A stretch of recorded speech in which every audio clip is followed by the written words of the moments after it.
पीछे ले जाओ। जिस तरीके से माननीय मुलायम सिंह ने अपने समाज को जगाया, बढ़ाया, सही बात बताया, तो क्या है भैया, नौकरी में जीरो है कि हीरो है? बोलो भाई। उनके घर में जब तक कांशीराम नहीं आए थे तब तक उनकी माँ के कोख से हरवा पैदा होते थे, और जब कांशीराम आ गए उनकी बात मान लिया चमार भाइयों ने, तो हरवा पैदा हो रहे हैं कि हाकिम पैदा हो रहे हैं।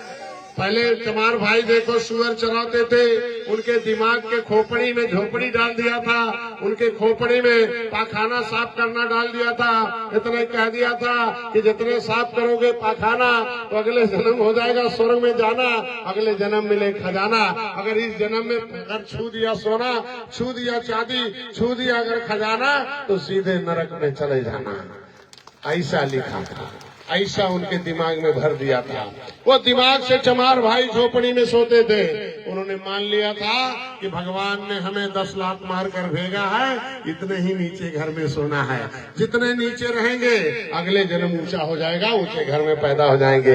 लेकिन जब इंदिरा गांधी आई और ऑपरेशन का नियम लगा दिया, फैमिली प्लानिंग का, परिवार नियोजन का, कि हम 2 हैं, हमारे 2 हैं, कांशीराम ने कहा देख भाई, मियाँ बीवी जो बड़े लोग हैं उनके 2 ही बच्चे हैं, तीसरा होना नहीं है, तुम्हारा नंबर तो आना ही नहीं है, चाहे कितना लात खाओ तुम, अगले बार तुम्हारा नंबर तो उनके घर में आना नहीं है। कहना बात सही है भाई। कहना क्या करना होगा?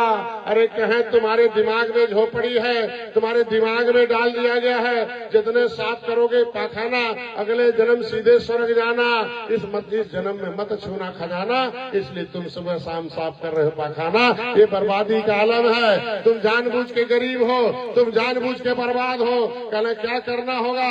कहें पैमान के साथ हो तो साफ कर रहे हो पाखाना, और संविधान के साथ आ जाओगे तो तुम्हारे बेटे को मिलेगा खजाना। क्या मिलेगा? बोलो भैया, क्या मिलेगा? अरे वह संविधान की किताब लेकर आइल बाटी कि बेईमान के साथ जब तक चमार भाई थे तब तक उनके बेटे बेटा का साफ करते थे पाखाना, और जब बेईमानों का साथ छोड़ दिया और उठा लिया संविधान, ले लिया संविधान, और संविधान में बना हुआ झंडा